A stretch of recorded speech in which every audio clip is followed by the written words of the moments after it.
Yeola one विभागात एसीबीचा मोठा सापळा, 8 आरोपी ताब्यात, भ्रष्टाचाराचा पर्दाफाश. आताच हाती आलेल्या माहितीनुसार येवला वन विभागात मोठी खळबळ उडाली आहे. नमस्कार, आपण पाहत आहात 24x7 news report. Yeola one विभागातील तब्बल 8 आरोपी एसीबीच्या जाळ्यात. भ्रष्टाचाराच्या वाढत्या तक्रारींमुळे अखेर नाशिक एसीबीने मोठी कारवाई करत वन विभाग कार्यालय हादरवून सोडले आहे. मिळालेल्या प्राथमिक माहितीनुसार सागाच्या झाडांची तोड करण्यासाठी परवानगी देण्याच्या बदल्यात पैशांची मागणी करण्यात आल्याचा आरोप आहे. यानंतर तक्रारदाराने थेट लाचलुचपत प्रतिबंधक विभागाशी संपर्क साधला आणि मग सुरू झाला एसीबीचा सापळा. पोलीस निरीक्षक पूनम केदार यांच्या पथकाने धाडसी कारवाई करत 8 आरोपींना ताब्यात घेतल्याची माहिती समोर येत आहे.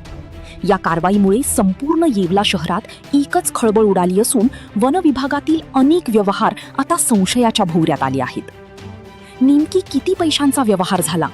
या रॅकेटमध्ये आणखी कोण कोण सामील? मोठी अधिकारीही रडारवर आहेत का? या सर्व प्रश्नांची उत्तरे आता तपासातून समोर येणार आहेत. सध्या एसीबी कडून अधिक तपास सुरू असून आणखी धक्कादायक खुलासे होण्याची शक्यता व्यक्त केली जात आहे. 24x7 न्यूज रिपोर्टसाठी विभागीय संपादक भागवत झालटे, चांदवड. अशाच ताज्या, वेगवान आणि निर्भीड बातम्यांसाठी 24x7 न्यूज रिपोर्टला सबस्क्राईब करा, बेल आयकॉन दाबा आणि व्हिडिओ शेअर करायला विसरू नका.